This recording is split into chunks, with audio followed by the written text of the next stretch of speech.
Friends ఇప్పుడే అందిన వార్త ప్రభుత్వ స్కూల్లో టైమింగ్స్ అనమాట భారీగా మార్పులు ఇవే ప్రభుత్వం అంటూ లేటెస్ట్ అప్డేట్ అయితే రావడం జరిగింది అనమాట.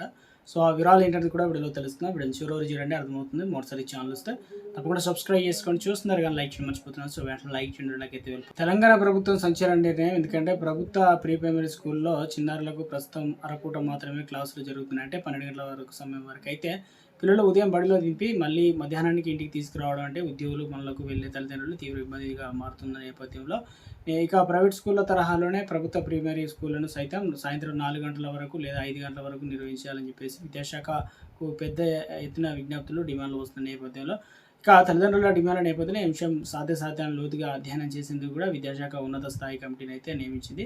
స్కూల్ టైమింగ్స్ పెంచితే తలెత్తే పరిణామాలపైన కమిటీ ప్రధాన దృష్టి సారించినట్టు తెలుస్తుంది. కమిటీ పరిశీలించిన కీలక అంశాలు ఏంటంటే మధ్యాహ్నం మధ్యాహ్నం భోజనం కావచ్చు, స్కూల్ సమయంలో పొడిగిస్తే కనుక విద్యార్థులకు మధ్యాహ్నం భోజనం ఏర్పాట్లు, మెను మార్పు ఎలా ఉండాలి, దాని తర్వాత మౌలిక వసతులు చిన్నారులు సాయంత్రం వరకు బడిలో సౌకర్యవంతంగా ఉండాలంటే అదనంగా కల్పించాల్సిన సదుపాయాలు ఏమిటి, టీచర్ల పనిభారం, టైమింగ్స్ పెంపు వల్ల ఉపాధ్యాయుడిపై పడేటువంటి అదనపు పనిభారం ఎంత, దానికి గల ప్రత్యామ్నాయ మార్గాలు ఏంటి, ఈ అంశాలన్నింటినీ క్షేత్రస్థాయిలో పరిశీలన జరిపి కమిటీ ప్రభుత్వానికి ఒక సమగ్ర నివేదిక రిపోర్ట్ను సమర్పించిందన్నమాట.